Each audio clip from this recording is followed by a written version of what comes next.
À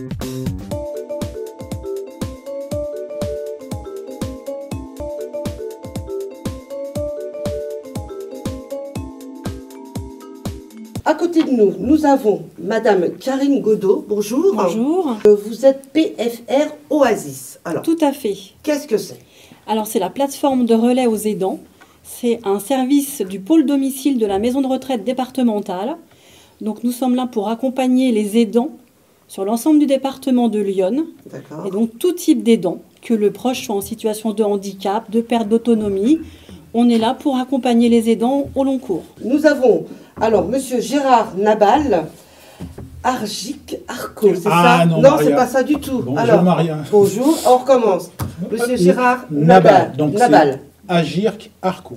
Agirc Arco. Donc l'Agirc Arco, c'est la caisse de retraite des salariés du privé. Donc il faut savoir que l'Agirc Arco, ce n'est pas que la retraite, mais il y a aussi une partie prévention. Donc une partie action sociale à destination de leurs ressortissants.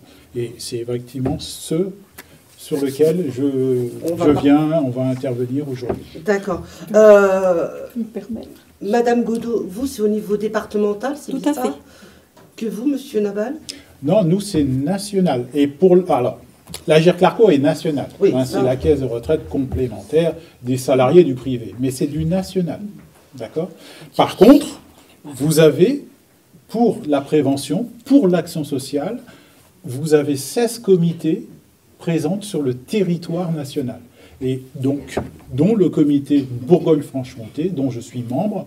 Donc, le comité Bourgogne-Franche-Comté a pour mission de présenter l'Agirc Arco sur les territoires, siéger au conseil aux conférences des financeurs de chaque département et aussi sensibiliser sur le problème de l'évolution de l'âge au niveau du territoire. Donc, nous avons 8 territoires que nous devons couvrir. Donc, 8 territoires, 8 départements que nous devons couvrir.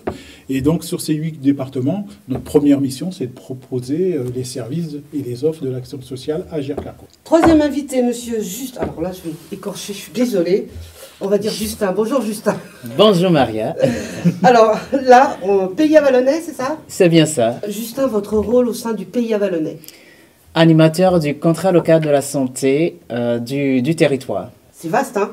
C'est vaste, effectivement, donc un champ sur l'offre de la santé, donc un secteur qui est travaillé avec la médecine de ville, le centre hospitalier, un champ promotion de la santé, prévention, qui est travaillé avec différents partenaires, dont certains donc, qui sont ici présents, donc, pour agir sur les différents facteurs donc, qui impactent, qui peuvent avoir un impact positif ou négatif sur notre santé.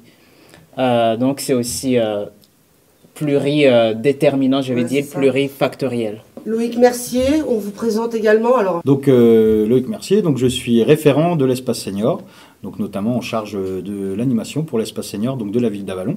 Donc c'est un service municipal, l'espace senior de la ville d'Avallon, et puis donc on accueille les personnes qui sont autonomes, donc qui sont encore chez eux. On organise des ramassages, et donc on leur propose plein d'activités diverses et variées, des sorties, des ateliers jeux, des ateliers numériques, donc pour les aider à se servir un petit peu du téléphone et tout ce qui est Internet. On fait une activité chorale, des activités théâtre, voilà. Et puis il y a plein de petites choses aussi, on fait du sport avec l'ODSA. Enfin voilà, on propose des choses diverses et variées pour les personnes. Est-ce que vous êtes content de venir à l'espace senior, mesdames? Oui. Voilà. Pas content, ravi. Ah. Alors, on est ensemble effectivement parce que c'est un sujet qui interpelle tout le monde, qui intéresse tout le monde, qu'elle soit familiale ou proche. Et nous allons parler des aidants, proches aidants. Moi, j'ai envie de poser la question, un proche aidant, c'est quoi? Un Godot? Eh bien, pour nous, un aidant, c'est une personne du cercle familial ou amical, non rémunérée, non professionnelle, qui intervient en aide habituellement, régulièrement, pour des actes de la vie courante, des actes administratifs, de socialisation, etc. Alors, comment est-ce que vous intervenez, madame? Eh bien, on est sollicité habituellement par téléphone en première intention. orienté par un partenaire ou bien des supports de communication. Et puis, on voit avec la personne en fonction de ses besoins si on peut intervenir ou pas. Donc, nos missions sont d'accompagner tout au long du parcours, de prendre des nouvelles régulièrement, des visites à domicile de courtoisie, de soutien moral. On organise également des actions de formation sur les gestes de la vie quotidienne. On donne des outils, des trucs et astuces de soignants que l'on met à disposition des aidants pour favoriser le maintien à domicile. C'est aussi des sorties de socialisation. Par exemple, on est allé au musée du tire-bouchon, ça a beaucoup plu. On est allé au site archéologique à Écolives-Sainte-Camille. Sur le Sénonais, c'était le moulin à temps. Enfin voilà, c'est très varié. On s'appuie sur les richesses du territoire pour apporter des moments agréables aux aidants du département. Monsieur Nabal, oui. Vous, le rôle des aidants pour vous, c'est... Enfin... Alors, si vous voulez, les aidants, il y a deux catégories d'aidants. Parce que notre public, donc je vous rappelle que je représente l'Agir-Clarco, l'action sociale Agir-Clarco, et l'Agir-Clarco, si vous voulez, c'est un régime, le régime des salariés du privé, et il y a deux catégories d'aidants pour nous. Les aidants actifs et les aidants retraités. D'accord. Voyez ? Donc vous allez avoir le comité d'action sociale Agir-Clarco de Bourgogne-Franche-Comté que je représente aujourd'hui, qui va s'occuper de la partie retraité, aidants retraités. Aidants retraités. D'accord. D'accord. Tout ce qui est aidants qui sont toujours actifs, ce sont en règle générale, on va s'en occuper, mais c'est les d'autres services, d'autres structures, du moins une structure de l'Agir-Clarco, qui prendront en charge, qui iront porter l'information à l'intérieur des entreprises. Oui, qui reprennent le relais en fait. Qui vont prendre le relais pour donner de l'information, pour présenter ce qui est possible, ce qui est mis en place par le régime pour les aidants, comment on fait pour accompagner les aidants aujourd'hui. Et moi, de mon côté, nous, le comité d'action sociale de notre côté, nous, on va aller justement vers notre public qui est là aujourd'hui, où on va leur proposer des actions de prévention. Je vous rappelle quand même qu'en 2030, on sera pratiquement plus de 30% des personnes auront plus de 65 ans. C'est énorme. C'est énorme. Donc, l'idée, c'est porter l'information déjà auprès de nos ressortissants. Alors, Justin, dans le cadre du Pays Vallonnais, qu'est-ce qui a fait que cette action s'est mise en place sur notre territoire? Effectivement, la population vieillissante, on le sait. Il y a eu une enquête, il y a eu quelque chose de fait par rapport à tout ça? Rappelons que le contrat local de la santé, c'est un contrat entre l'Agence régionale de la santé et les collectivités. Et il s'établit en fait donc à partir d'un diagnostic, donc à partir aussi des échanges avec les acteurs locaux, avec aussi quelques habitants donc, qui sont intéressés pour remonter les problématiques, mais aussi participer. Donc c'est participer à ce temps de partage des problématiques, des temps d'élaboration, donc des actions que nous souhaitons voir se mettre en place sur le territoire. Donc, dans ce cadre, on y accorde quand même une place importante à la participation donc, des habitants du territoire pour définir aussi des actions d'intérêt. En fait, ils deviennent acteurs. Ils deviennent effectivement donc acteurs d'une action. Tout à fait. Et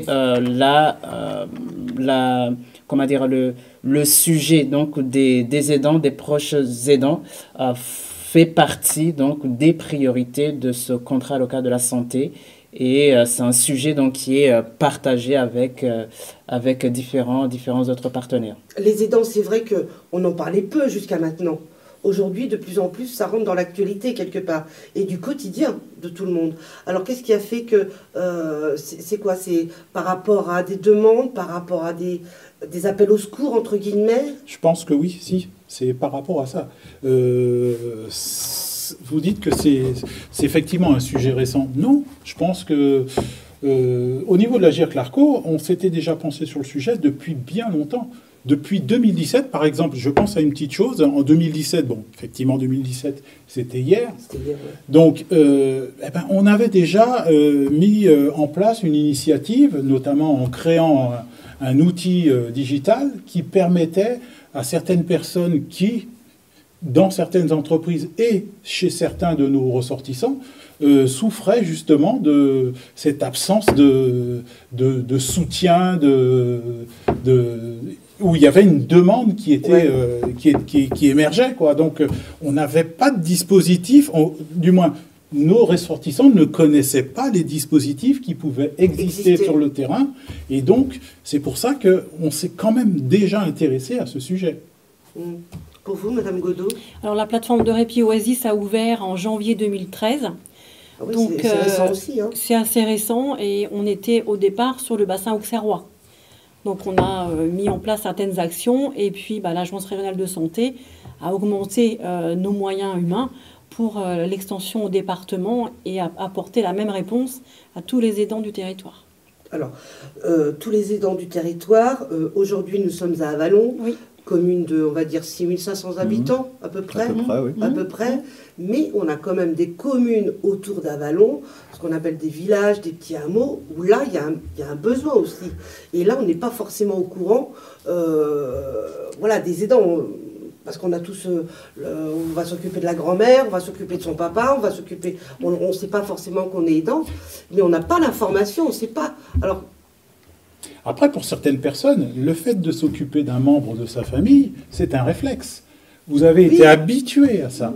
Donc, pourquoi aller déranger quelqu'un qui a pris l'habitude de s'occuper d'un proche? Il faut l'accompagner. Dans le cas où cette personne aurait peut-être un moment de défaillance, c'est à ce moment-là que nous, on doit intervenir. Il faut l'accompagner. Il ne faut pas non plus de se dire, lui dire, attention, arrête tout, tu es aidant, donc on va s'occuper de ça. Non, la personne, il faut l'accompagner. Je vous rappelle quand même que le fil que vous avez dans la vie, c'est... dans la vie, du moins, ça c'est mon opinion, dans la vie, on vous dit, vous naissez, vous travaillez, vous trouvez un bon emploi. Après, qu'est-ce qui se passe? On part en retraite.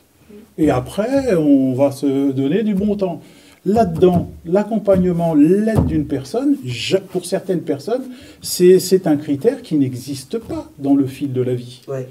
Pour certaines personnes, par contre, ce fil existe. Ils ont été habitués, ils ont eu sous les yeux, notamment dans les régions rurales, tout ça, vous avez cette habitude, du moins, moi je le pense parce que moi je viens des Antilles, j'ai eu cette habitude, j'ai eu sous les yeux une culture de, j'ai une personne âgée qui est dans la famille, on va la prendre en charge, cette personne âgée.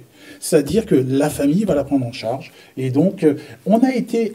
c'est naturel. C'est naturel. Vous voyez ? Ouais. Par contre, aujourd'hui, on est confronté... Aujourd'hui, tout le monde travaille, hommes, femmes, et tout le monde travaille. Et donc là, il faut soulager, éventuellement trouver des moments de répit pour les aidants, parce que je vous rappelle que aider quelqu'un au quotidien qui est atteint d'une maladie dégénérative ou qui est atteint d'une perte d'autonomie, c'est quelque chose de assez lourd.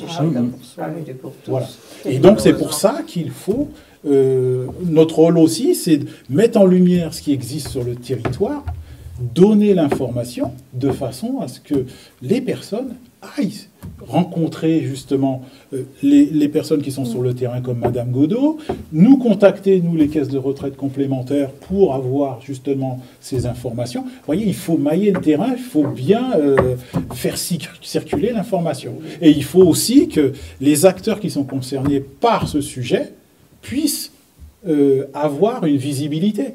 Ouais. Et cette visibilité, comme je vous ai dit tout à l'heure, en 2017, on a travaillé sur le sujet, mais c'était bien avant. Cette visibilité, vous pouvez la retrouver justement sur un site digital que nous avons créé, justement, notamment que c'est à l'initiative du groupe Clésia qui fait partie de la GIR Clarco. Excusez-moi, je parle beaucoup. Hein. Mais c'est très bien. Non, c'est très bien. Le groupe Clésia qui fait partie aujourd'hui de la GIR Clarco, ce site fait partie de la GIR Clarco aujourd'hui.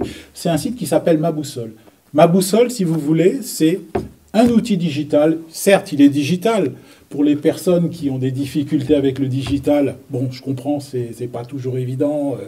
Mais dans ce site, sur ce site digital, vous avez pas mal de solutions de proximité que vous pouvez trouver grâce à cet outil.